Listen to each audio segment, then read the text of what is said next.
What's going on, Orlando Magic fans? You guys are back with the Six-Man Show. It is May 18th, 2020. I'm here with my man, Luke Sylvia. How are you doing, man? Good, man. Week whatever. Quarantine life. Jonathan. I don't know what it is. But I'm ready to get out of it. I'm ready to be done. I'm ready to get back to a normal work schedule. Just a lot of things I'm ready for that we're not quite getting right now, Jonathan. You and me both, man. I feel like this week was like my breaking point, right? Like, so we've been basically like quarantining since like the beginning of March, I would say, as everything just kind of started to unfold here in Florida, like, you know, right around the time the NBA season was canceled, all of that jazz. Speaking of the NBA season, this would be like conference finals would be getting started right now. We'd be watching that like right now or getting ready to watch that, depending on if it was East or West, whatever. But yeah, like this week, whenever I had like downtime from work, I just found myself going outside and just sitting on my front porch just so that I could be outside, so that I could be out of the house, like jogging up and down my street, just whatever I can do to like just get some sense of moving around again and not just doing nothing but sitting inside. So yeah, I'm ready for it to get over. More importantly, I'm more ready for sports to come back and the NBA to come back, baseball to come back, just all that stuff. I'm just sick of it. Luckily, I don't know. It feels like we're getting there. Right. I feel like we've been saying that, but especially the last couple of weeks with facilities reopening for voluntary, individual workouts. Jonathan, I think a good sign was that, these UFC fights going on.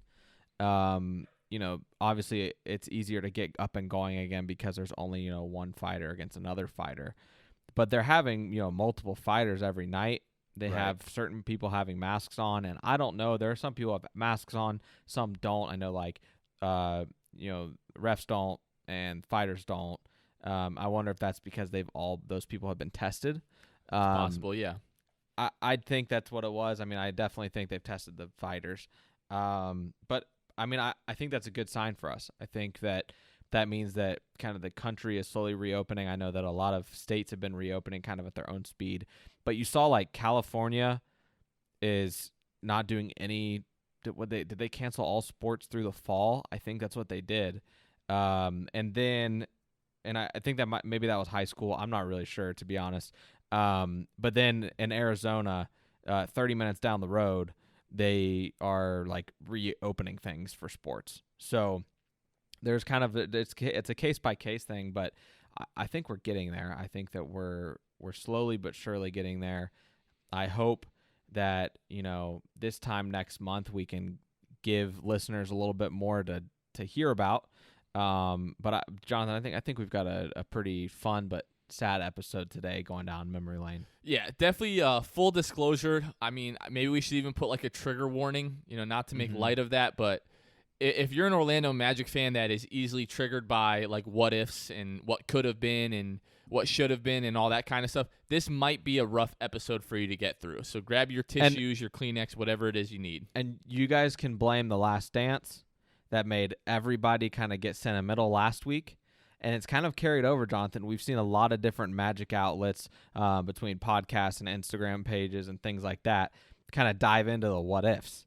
Right. So you thought, you came to me and you were like, hey, I think we should do a what ifs episode because everybody seems to be in their feelings. So, without further ado, Jonathan, I'm kind of ready to get into it. Well, with me, it really started like, I don't know, a week and a half, 2 weeks ago. Just nothing else to do. I kind of swore off 2K this year just because I felt like it was just the same recycled thing that we see every single year. I know a lot of people feel the same way. But I was like, you know what? What if we took Tracy McGrady, in his prime in Orlando, and Shaq in his prime in Orlando, added them to the current team? How would that play out? Well, I simulated the entire season, and the Magic swept the Lakers in the finals. So it was kind of, just like validation for everything that we've thought about all this time, things that we're going to talk about today. So, or vindication is probably the better word that I would use there. But yeah, so we're going to get into the what ifs. Once again, not going to be the easiest thing to go through, but whatever. We're gonna do it anyways. Rip the scab off, the scar open, all that good stuff, right? Yeah. All right. So we're gonna start this in like really like chronological order. That's the best way to do this, the most efficient way to do this. It makes the most sense. So we're gonna start with number 1. So Nick Anderson in the 1995 NBA Finals, Game 1 against the Houston Rockets. What happens if Nick Anderson just makes 1 of 4 free throws? I think we're not going to overtime. We're not going to overtime. First of all, we're not going to overtime. Kenny the Jet Smith doesn't hit that 3-pointer to tie the game and send it to overtime. And Hakeem doesn't hit that stupid tip-in with 0.3 seconds left on the clock to win Game 1 and essentially send us into this whole thing of what-ifs. I think that really kind of started it all in Magic history. Yep, that's fair to say. Like that one scenario, Nick Anderson missing both free throws, getting the rebound, getting fouled, missing both free throws. Kenny the Jet comes down, hits the 3, game goes to overtime, Magic losing overtime, end up getting swept in the finals. That just really set the tone and the trajectory, what it feels like for just like the quote-unquote meme, like the Orlando Tragic, right? Just time and time again, it's like, here comes great opportunity, and then like, Penny Hardaway's knees, Grant Hill's ankles, it just doesn't hold up, right? Yeah, and I think every team has these big what-ifs. There's a ton of them for every team, I would say. A lot of regrets, I'm sure, for a lot of fan bases and organizations. But for whatever reason, Jonathan, I just feel like we have so many, and it's probably because we're just fans of the team, so we're well aware of every bump and bruise the Orlando Magic have ever had. But it just does feel like when you sit down and make a list like we did of some of the big what-ifs, there's still some smaller ones that are just like you wonder even more like what did we do? What did we do to deserve this? Right. There's a lot. Well, and that's the obviously Nick Anderson, all that happening in '95, and then you've got Shaq, who eventually you sent me a piece today that we kind of sat down and looked at too, and we knew a lot of it. Sorry, I'm seeing here that there's an echo with my mic. He said fixed. Okay, perfect. All right, so technical difficulties. You're going to hear a little bit of a edit in the podcast there, but we're back on track here. So the point that I wanted to make is, like you said, everyone's kind of talking about like the what ifs and the fact that it feels like there have been so many for us in 30 what are we looking at now? 31, 32 years as a so 1989, 2020, so 31 years as a franchise. It feels like there's been so many, but at the same time, we've had like a lot of luck. We're talking about the number 1 pick with Shaq, the number 1 pick trading Chris Webber for Penny Hardaway, the number 1 pick with Dwight Howard. Like, we have had a lot of luck. But yeah, I agree with you. A lot of this stuff just like we think about it so much because we still we've been so close to winning an NBA championship and it just hasn't happened yet. Yeah, and you got to think obviously 95 was the one that hurt the most because even though it didn't seem as close as what it was probably, but with that swing of Nick Anderson hitting that free throw, probably changed a little bit of the trajectory. Who knows? Maybe we do go on to still lose the NBA Finals. That was a good Rockets team with Hakeem and Kenny the Jet Smith. So there's a lot of, and that's why we're doing this, Jonathan. There is a lot of what ifs. There's a what if even probably after the fact of if Nick Anderson does hit those free throws. Right. So who knows what happens, but that's the fun of it. That did kind of start it all. And it's fun to look at it, but it is what it is. Well, another what if that stems from that, Nick Anderson makes one of those free throws.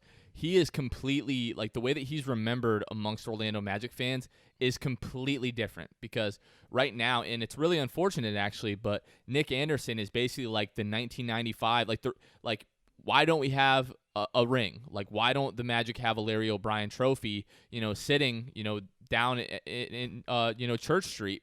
A lot of people say Nick Anderson, right? Like he's almost like a meme in certain aspects amongst Orlando Magic fandom. And this is a guy who has played more games than anybody in Orlando Magic history. He's basically top 5 in every statistical category as far as all-time leaders for the Magic in franchise history. And he just doesn't get remembered enough for that. This is a guy, multiple years of scoring 19 points a game. Like Nick Anderson was not a scrub by any means, but he's just been kind of relegated to being remembered as the guy who missed the free throws in Game 1 of the 1995 Finals. Yeah, and that's something that he's talked about too a lot, obviously. And I believe I saw something recently where he was talking about how he still gets, teased about it from friends and family, things like that. Something he'll for sure never live down. But like I said, and like I'll probably keep saying, it is what it is. Yeah. So, I mean, obviously everyone knows, and they went through it on The Last Dance, the Magic lose in the finals in 1995, and then are swept in the Eastern Conference Finals in 96. And then that summer, Shaquille O'Neal leaves and signs with the Los Angeles Lakers. So that's where we're going to pick this up next. What if Shaq never leaves? What happens? There's so much stuff that comes out of this. It's not even funny. Yeah, I think you look at it, Shaq leaves after the 95-96 season, goes on to play in LA, putting up just as good of numbers, and then ends up, having his best year in LA where he had, almost 30 points a game, which he came close to in Orlando. But he, if he sticks around, what happens? I think there's a lot that obviously could go right. Shaq was putting up big numbers, points per game in the 27s to 30s through 2003, which you think of it, that's the season leading up to Dwight Howard coming to Orlando, right? Right. And so you think, yes, we get Shaq, we probably win a title, but that throws everything off. Like from then on, it's just free reign as to what happens with the Orlando Magic. The team looks completely different right now, like the history of the team. No Dwight Howard. No Tracy McGrady. You're not even sniffing Dwight Howard. Like, people aren't even putting Dwight Howard to Orlando in a mock draft that year. Right. Because Shaq, obviously, being the most dominant player in NBA history, probably, him being on Orlando changes the whole thing. Maybe you win a championship, maybe you don't.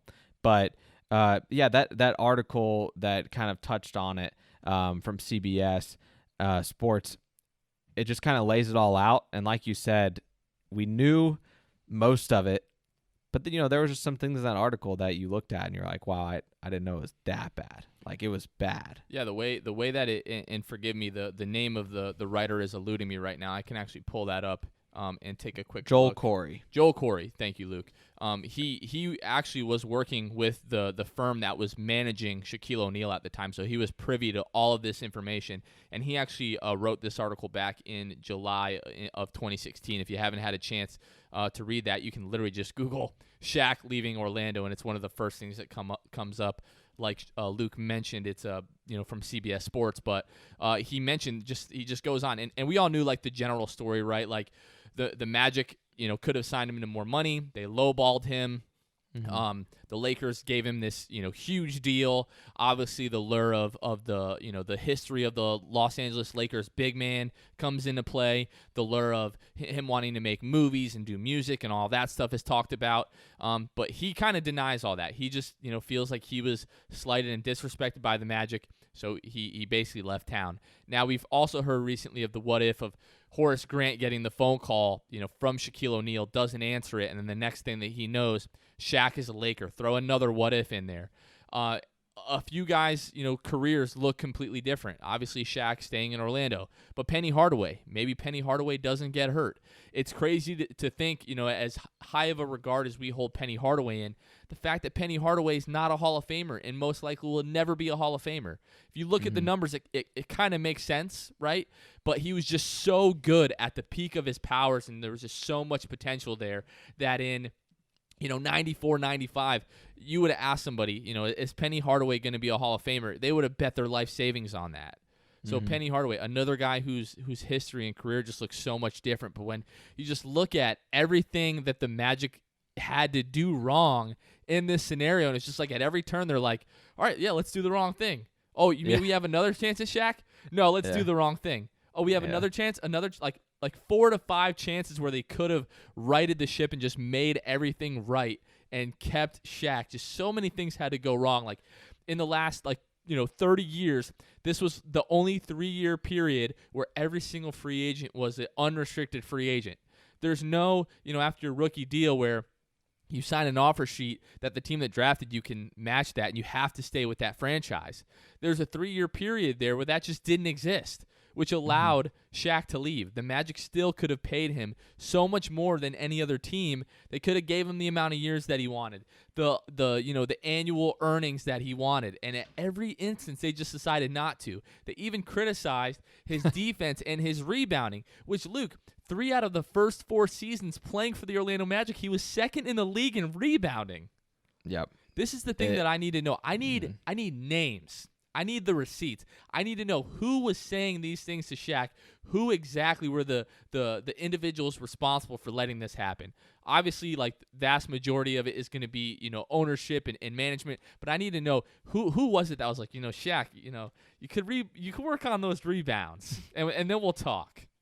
Yeah, it's like you're trying to convince Shaq that he wasn't good at something or as good as he thought he was, so that maybe they thought, oh, Shaq might think if we present him with this, he might think, oh, they're right. I'll take less money.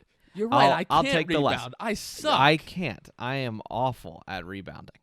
And then, it is kind of, it's just crazy to me. I mean, that he, gets lowballed. You think of Shaq and where people hold him in Orlando Magic history. They call him the best player in Magic history.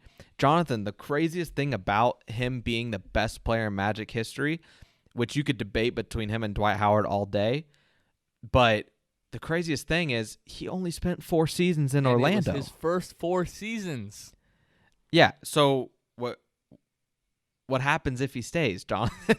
Dude, everything is different. You and I might not even be having this conversation. Like, right. We might have never met, literally, if Shaq stayed in Orlando. I may never have made the podcast. Maybe I marry somebody different. Who knows? Not that I want to. Not that I want to if my wife is in earshot of this right now. But just so many things. Like, you ever seen The Butterfly Effect? Shouts out to Ashton Kutcher.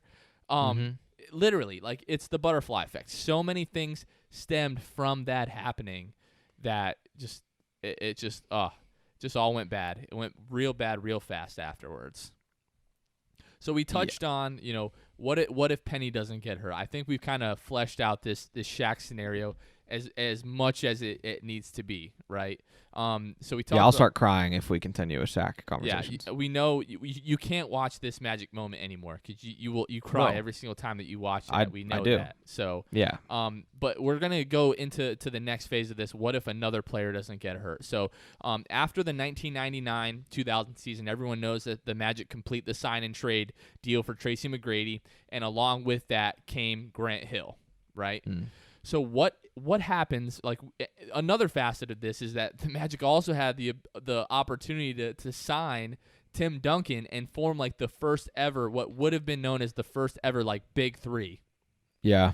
But they go to dinner with Doc Rivers, and Tim Duncan says, "Oh, would it be okay sometimes for road trips for my wife to accompany us, on the team plane?" And Doc Rivers told him, "No, absolutely not." And by all accounts and reports, that was it for Tim Duncan. He was headed back to San Antonio, headed back to the Spurs. Can you imagine? You tell a guy who could change your franchise. We saw what he did in San Antonio. We see the playoff streak that the Spurs were on, with Greg Popovich obviously being a big part, but Timmy D, who now is on the bench with them. So we're talking about Tim Duncan's future's changed too. Right. That doesn't happen with the Spurs. He's not one of the coaches on the bench either right now in 2020. There's a lot of things that also changes about Tim Duncan in general. But can you imagine that there's a lot of reasons and a lot of things you can say to a player to turn them away, but to tell him your wife can't go on the team plane, like, you can't do that. Sorry. Do you know how much stuff that players have done while, on the team plane, at the hotels, in the locker room, bringing in the guns. locker room, everything. Shout out right? to Gilbert Arenas, who we eventually traded for, but Right. Doc Rivers wasn't there. That's what it was. Right. Wouldn't have happened on a Doc Rivers account. right. But that's the thing, I man. mean, Like, under- how is under- that the one thing? Under Doc Rivers' eye, like we all kind of witnessed like a public kidnapping on Twitter with DeAndre Jordan a few years ago. Mm-hmm. So, Doc Rivers has kind of changed his tune on what he's willing to let fly and what he's not when it comes to retaining free agents. Yeah, I just don't. That's one that I still don't get. I know a lot of Magic fans might not like the casual Magic fans might not know the Tim Duncan story because it got cut off so quick. Right. And it's just like I don't know. I don't know how it happens. Another one of those what ifs that just kind of irk me a little bit. So obviously it's a big what if. Like if Tim Duncan's there, even Grant Hill, that doesn't change the Grant Hill scenario, right? Like Grant Hill is still going to be hurt, still going to have the problems. Maybe he doesn't try to come back as quickly. Maybe he takes more time to heal and extend the longevity of his playing career in Orlando, which he did later on in Phoenix once he was actually able to get healthy eventually. Yeah. But I think it changes the career of Tracy McGrady. Tracy McGrady doesn't feel the need and the pressure from the organization to play 40 minutes a night, which eventually led to his breakdown later on in Houston. So, but I don't really think the Tim Duncan question changes the Grant Hill question, so I do still want to kind of touch on that. So yeah, what a lot of people, don't realize and kind of forget is that, like, in like 97, 98, 99, like Grant Hill was that dude, right? Like Grant Hill was like the next guy, like getting like the Scottie Pippen comparisons and everything like that. 1999, the year before, the Magic completed the sign-in trade for Grant Hill, he averaged 25.8 points per game, 6.6 rebounds, 5.2 assists. Yeah. So if the Magic are getting a healthy Grant Hill, like him and Tracy are for real about to do major damage. Yeah. Like the league is not ready. And Hill gets to Orlando, right? He plays 4 games that year. Now, here's the part that doesn't have to do with this what if. Really quickly, did you know that in Grant Hill's first season with the Orlando Magic, he shot 100% from 3-point? Listen. He only played 4 games, but I saw that. I was like, wow, what a stat that would be. Yeah, anyways. I mean, it's kind of like Marcin Gortat. Pretty sure with us he shot 100%, so or close to it. Love it. From 3, I think he only had maybe it was 1 for 2. Regardless, yeah. But the crazy thing about Grant Hill, he was such a popular player. He played 4 games that year, and he was an all-star. That's unbelievable. That's crazy. That is what Orlando had, was a guy who was loved in his 5 out of the 6 seasons in Detroit. He was an all-star. His rookie year, all-star. His numbers kept improving. He played those 4 games in Orlando, and then obviously just kind of went on. You can kind of read down the games played list: 4 games, 14 games, 29 games. Did not play 03-04 injury with 30, his ankle. I think it was like 37 total games played with the Magic or something ridiculous like that. Yeah, he went on in 04 and played a hefty amount, and started a hefty amount, averaging 20 points a game. But you see, that was the first real season that the Magic got from him, was 2004, 2005, after it came off that injury with his ankle in 03-04. But yeah, there's just a lot of what ifs that are be thrown around with Grant Hill. I don't know. It's just, it hurts. Well, the other thing that's really crazy is, like, at that time, that was still like the point where guys were getting signed to like 7-year deals. Like Grant Hill, with that sign and trade with the Magic, agreed to a 7-year deal. So yep. As like the Dwight Howard, era started, and Grant Hill was still there. That's why, I was like, man, like looking back on all of that, I was like, wow, like why did he play for so long with the Magic when he initially was hurt for those first 4 years? And I look back and it was like, man, that was a 7-year deal. Like, 2000, I'm 7 years old. I don't remember all of the specifics of those deals and stuff like that. But so that kind of brings up to my next what if. So what happens, like, if the Magic what if we don't sign and trade for Grant Hill, right? I'm keeping the caveat that we probably still don't sign Tim Duncan. But what if we go out and we just try to build around Tracy McGrady the best that we can? right? What if we just go out and get role players and just bolster up that lineup a little bit more, making Tracy the focal point, not invest that salary cap space into Grant Hill? And what if, as Tracy ages, and starts to become a, perennial all-star, league leading scorer, all those kinds of things, if he has a better supporting cast around him, maybe he doesn't demand that trade in 2004. The Magic won like 22 games in the 03 04 season, and then Tracy's like, I'm done with this. He plays 67 games that year, and he's like, I'm over this. I'm tired of playing for this crap team. He wanted to go to Houston, play with Yao Ming. He saw the success that Shaq and Kobe had together, and he wanted to chase a championship, which he had every right to do. But what happens if Tracy doesn't demand that trade in 2004? We get to see him play with that big man that he was wanting to play with. That's my whole thing. He might not have known it. He definitely didn't know it. You go play with Yao or you play with Dwight Howard, but he didn't know much about Dwight, if anything. And then the Magic get Dwight. Jonathan, what do you think the Magic can do with Tracy McGrady and Dwight Howard first and foremost as your best two players? Well, this is the thing, right? Like, he is going to play with, he thinks he's going to play with Yao Ming, but then they're both injury ridden over the next few seasons, to the point where, Yao Ming, has to retire really, really early. Tracy McGrady, starts having like back issues and all kinds of things. He bounces around the league. After a few good seasons with Houston, but then, his body just really, from what I think were those, minute heavy years in Orlando, his body just started to break down prematurely. But like you said, if he just sticks around, plays with Dwight, the Magic literally draft Dwight like a week before this trade is completed. It was a deal that had been in the works for a few weeks up to this point.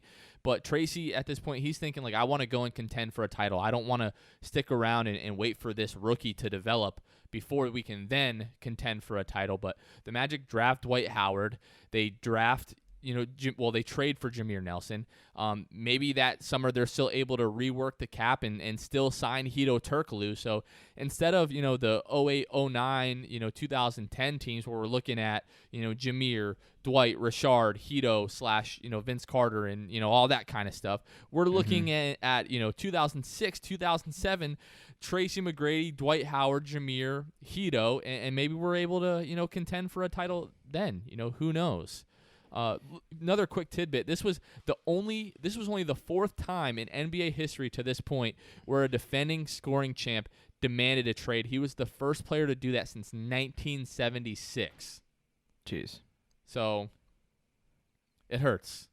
It does. And I mean, the thing about, you think like if Shaq, not Shaq, if Tracy McGrady doesn't leave, you see Dwight Howard took a couple years to develop. I mean, his first year, he still put up decent numbers for a rookie. He was 12 points, 10 rebounds, right? Right. Started that whole double-double every season of his career until recently, which I believe was last year. But all that to say, Dwight Howard's playing power forward his first 2 years. And then in the 2006 season, went to center, and what do you know it, he became an all-star, averaging 18 a game and 12.3 rebounds, and then just went ridiculous from there and became the Dwight that we knew and loved. But if Tracy hangs around, who knows, maybe there is another what if Tracy does come and is around, does Dwight Howard develop that quickly? Because they're obviously going to be going to Tracy in big moments and relying on him for big things. Does Dwight really step up that quickly, or does or what happens with that duo? That's also the other thing with this is we don't know what they would be like. We don't know if Tracy then kind of gets to be injury riddled as well, kind of like he did with Yao. So there's a lot there that you could probably sit and unpack for a while, Jonathan. Right.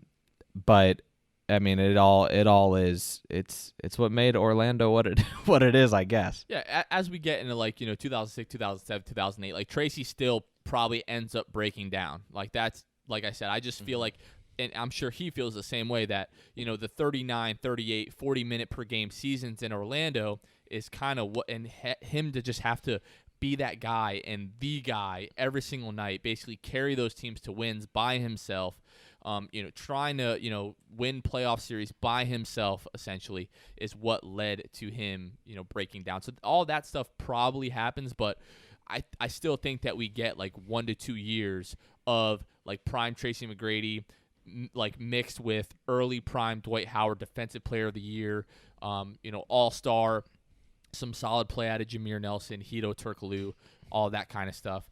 But yeah, all this is theoretical. We'll never know, but it's kind of fun to have this conversation. I mean, I'm having I wouldn't really call it fun. It's almost like masochistic, torture.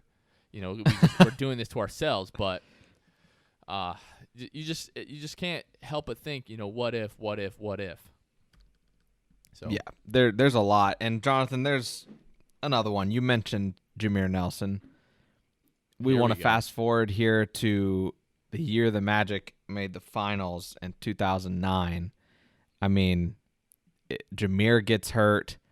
We don't know what happens in the end when you go up against LA with that happening. Like, do the Magic beat the? Do we have enough? Right? I mean, it was pretty bad with the Lakers. It was not great. Yeah, it was not a great series, at all. But up until that point in 2009, Jameer Nelson was an all-star, 16.7 points per game, 5.4 assists, 3.5 his lone all-star rebounds. Year as well. Best year of his career by far. 50% Yep. from the floor, 45% from the three-point line that season, Luke. And then in the finals, obviously, he's coming back. He's rusty, all these things. But in 18 minutes per game, averaged 3.8 points, 2.8 assists, 1.4 rebounds, shot 34.8% from the floor, shot 16% from the three-point line. So, things just really did not go well for Jameer Nelson in the finals, the Magic in the finals. There have been some questions about, Anthony Johnson, who was the backup point guard for that run, that entire season through the playoffs and then into the finals. Stan Van Gundy basically tells him, look, you're out of the rotation. There's, stories that he was not happy at all about that.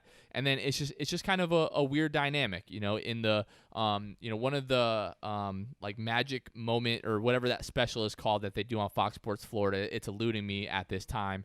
But, he mentions that before that series, he asked everyone on the team, man-to-man, one-on-one, are you okay with me if I'm playing? And he says if one guy said no, that he wasn't going to play. Now, obviously that's easy to say, in hindsight, but at the same time, you're kind of putting those guys in a weird position. What are they going to say? Oh, no, our all-star starting point guard at the beginning of the year, this might be your only chance to ever win an NBA Finals, and I'm going to tell you, no, I don't want you to play. Yeah. What are they going to say to the guy? Yeah, and then they work him into the rotation, and he plays essentially 18 minutes a game in those playoffs. Where in most playoffs he was getting 36 minutes at the most. So essentially they halved his minutes in the rotation, which obviously can account for the 4 points per game. But who knows? Maybe if you keep Anthony Johnson in the lineup, I mean, maybe your play improves on the court as a team just because that's kind of the flow of being in the playoffs. But I think in that situation, it was Jameer's only all-star year. You had to throw him in there. You couldn't. You'd be haunted by what ifs if you didn't throw Jameer Nelson into that lineup. Right, and we talk about the fact that it just really didn't go well for the Lakers. So the Magic beat the Lakers both times that they played that season. Jameer Nelson scoring 27 points and 28 points in those games against the Lakers. So you kind of understand where Stan Van Gundy is coming from. This is a team that we matched up well, pretty well with during the regular season. Jameer Nelson was a huge part of that. Obviously, everyone knew that, conditioning was going to be an issue, but that Jameer wasn't going to be at 100% in that series. But even if you're getting 75 to 80% of Jameer in that series coming off of the bench, that's potentially a game changer because he did play so well against the Lakers in the regular season. But it really just didn't pan out well. Nobody played really all that well in that finals against the Lakers. They mentioned actually in that episode that I was watching on Fox Sports Florida that they felt like they were ready, like they were going to go and they were going to play really well. And then game 1 comes, the Magic get blown out, and they're like, oh, we had no idea what was going to happen. Like they were not ready to play that series.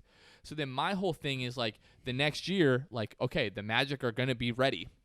They know what to expect. They're going to run it back. But then they make the trade for Vince Carter, because Otis Smith feels like, all right, we need to go out and get, another like elite player, another elite scorer. They think that's going to be Vince Carter. That's arguably the best Orlando Magic team in NBA history, that 2009-2010 team. But then they lose, in the playoffs to the Boston Celtics.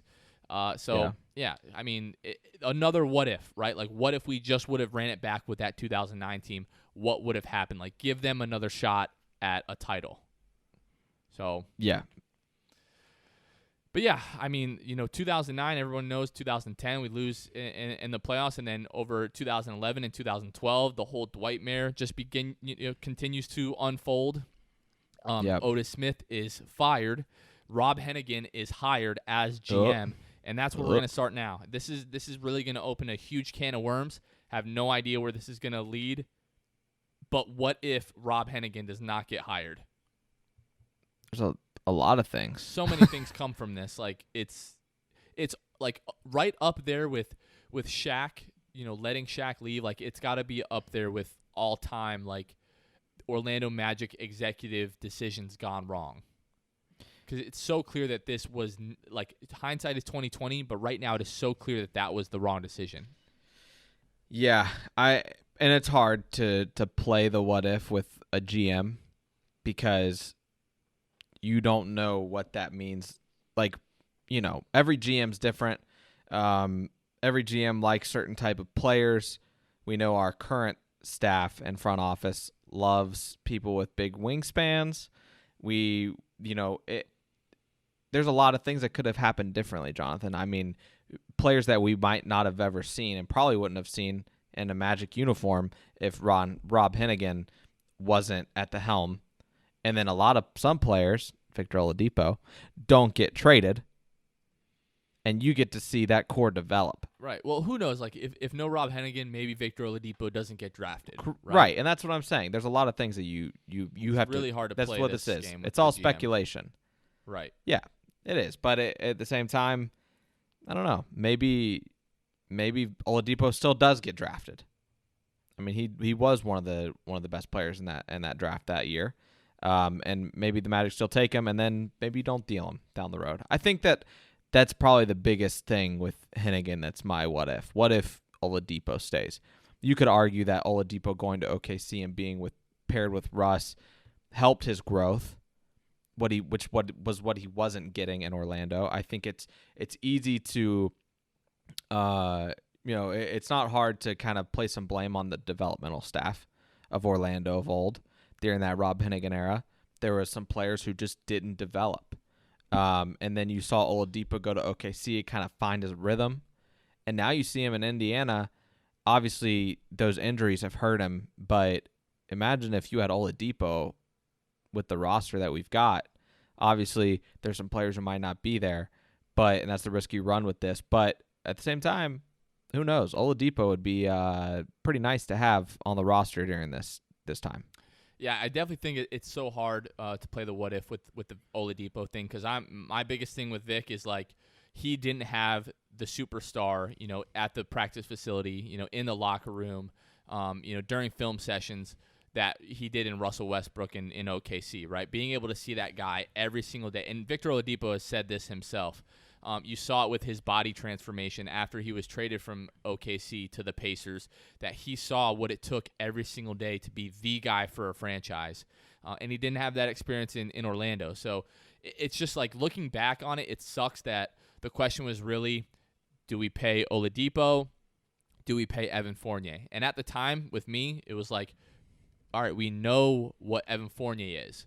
We still don't know what Oladipo is going to be. Like sometimes he's this guy who is going to put up, 13 points in a game, going to be really solid on the defensive end, but he's going to have 4 to 5 turnovers in a game. Some nights he's going to come out and drop 27 points, shoot, 4 of 8 from the 3-point line, add 9 rebounds, 4 assists, 3 steals, and 2 blocks, right? Which we've seen him be at times for the Indiana Pacers now. But it just sucks that that's really what it came down to. They decided Fournier over Oladipo, essentially. They decided they really needed to go and get a name, which was Serge Ibaka, right? They decided to pay Evan Fournier $18 million a year. Still don't understand giving him the 5th-year player option. I don't understand why that was necessary to sign Evan Fournier. Sign, Bismack Biyombo to $17, $18 million that season. Just, like, you could just run down so many things with Rob Hennigan. Also, Jonathan, other GMs don't tweet out the whiteboard oh my gosh, of players they're looking at too. That's another that's still truly Rob Hennigan gem. Well, you saw it in the NBA draft this year that John Gruden behind him had like their draft targets on the board. And people were making Orlando Magic Rob Hennigan memes. It's like good grief. Like, and honestly, like, whoever posted that photo, whoever took that photo should be like, did you guys see what's in the background here? Yeah. Like, that was just unfortunately a failure organizationally on multiple levels before it got to Twitter, and now it's just become a meme. But talking about Rob Hennigan, we can just look at, like, the coaching decisions. Jacques Vaughn, right? And then you fire him, and then James Borrego is the interim. Like, that's fine, right? But then we hire Scott Skiles, who felt like it had Alex Martin's and the DeVos family's hands all over it. Scott Skiles tries to quit in January of that season. Elfrid Payton gets hurt. The Magic go like 2-14. We were 19-13 at the end of the end of December that year. It really felt like, all right, the Magic are back, but then just completely fall apart in January. He tries to quit. He does quit in May. Then they hire Frank Vogel. He's not the guy. They're talking about, the playoffs. Mario Hezonja has like the infamous like Warlando thing.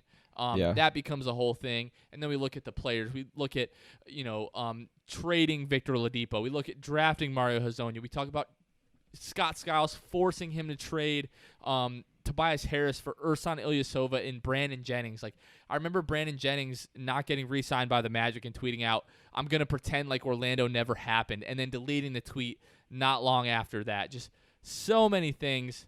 Like, man. You touched on Hezonja a little bit. The Scott Skiles hire is a huge what-if with Mario Hezonja. Well, the other thing with Mario Hezonja that hurts a lot and kind of gets drowned in the whole just blunder of what everything was. You were obviously the one thing, like, Hennigan couldn't help that the Magic were one spot away from landing Kristaps Porzingis. Right.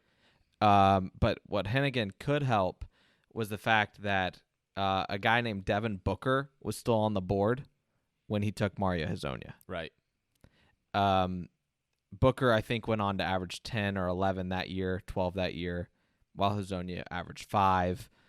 Devin Booker continued to progress while Hezonja, was averaging 5 points a game. He finally had that season where he had those 10 points a game. I think that was the first Vogel season. Yeah, and there's a what if there with Hezonja and Hennigan. You take Devin Booker instead. You take Miles Turner instead. You take, I don't know, Justice Winslow was still there. Right. Well, so my thing with Mario Hezonja is, like, I really feel like what it was that Scott Skiles just would not give him a long enough leash. Like, I remember this. I remember being so hyped this summer. That was the 2015 summer. So we had drafted Aaron Gordon the year before. So he was hurt throughout, his rookie season. He comes, into Summer League looking like the second coming of Carmelo Anthony. Like, the in and out dribbles between the legs, the step back threes. Like, he was dominating Summer League. Like, averaging like 24 points, like 10 rebounds, assists. Mario Hezonja, I remember his first game in Summer League, hits like the game-winning 3, had a huge dunk, and then like a week or so later, Aaron Gordon breaks his jaw, And then, like, it just seems like from that point, it was like, okay, maybe the broken jaw kind of, he never really had, like, a healthy summer. That's what we were waiting for with Aaron Gordon. Like, when is he going to have a full healthy summer where he has, the same coach? And that's what this whole year for me was. Like, Aaron Gordon's going to be an all-star this year because it's his first healthy summer. It's his first real season being healthy for an entire offseason, having the same coach. We saw, the strides that he took last year. We saw, what was that, Game 4 last year when he was going at Kawhi Leonard, just like, 23 points or whatever it was.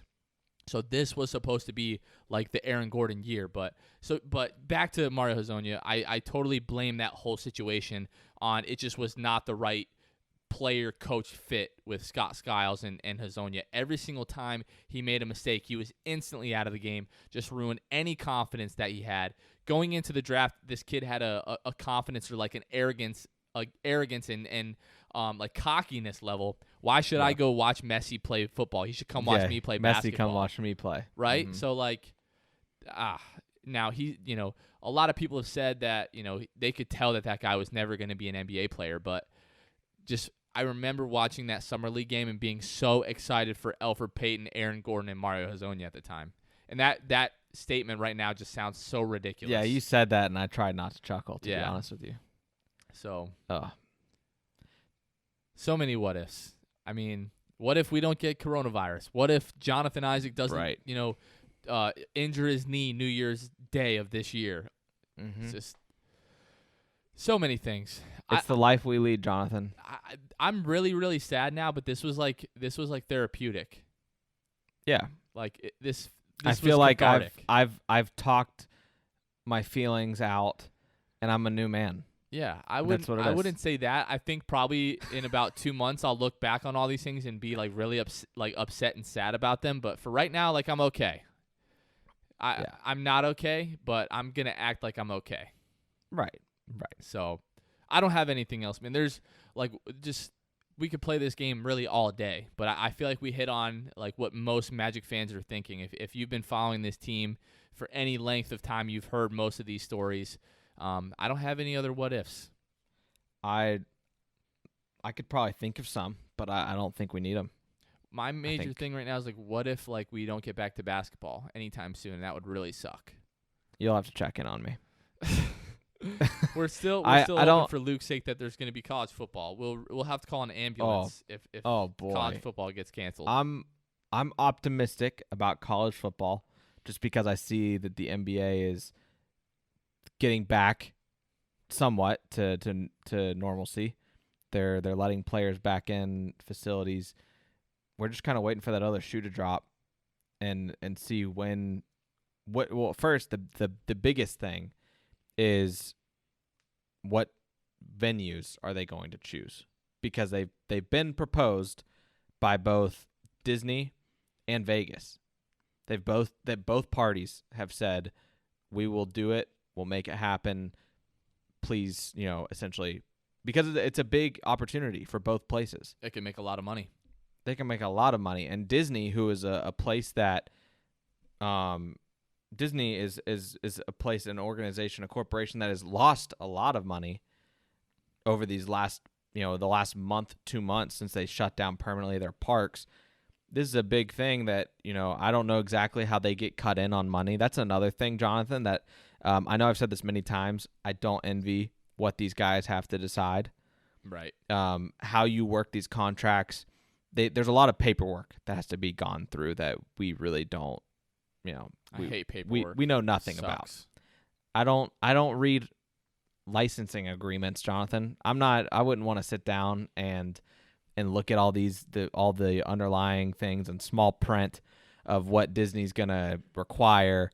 Knowing Disney, they'll try to get a good cut of money, and that maybe that shoots them in the foot. I don't know, but I hope my vote is for Disney, just because we are an Orlando Magic podcast. Facts. So that would be fun to be able to see Disney kind of get that. Not that they need any more exposure than they've gotten, but than they have.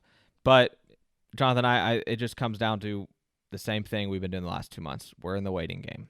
Absolutely, and we're going to continue to wait. But while we're waiting, we're going to continue to bring you guys episodes every single Monday, so be on the lookout for that. We're just going to make things up to talk about until we actually have basketball and free agency and trade rumors and draft stuff to talk about, all that kind of stuff. We're just going to keep making this stuff up as we go, so we appreciate you guys listening. Luke, unless we have anything else, man, I'm going to end it out here. For You're Luke, good. this has been Jonathan. Thanks for listening to the Six Man Show, and we will catch you guys next time. See ya.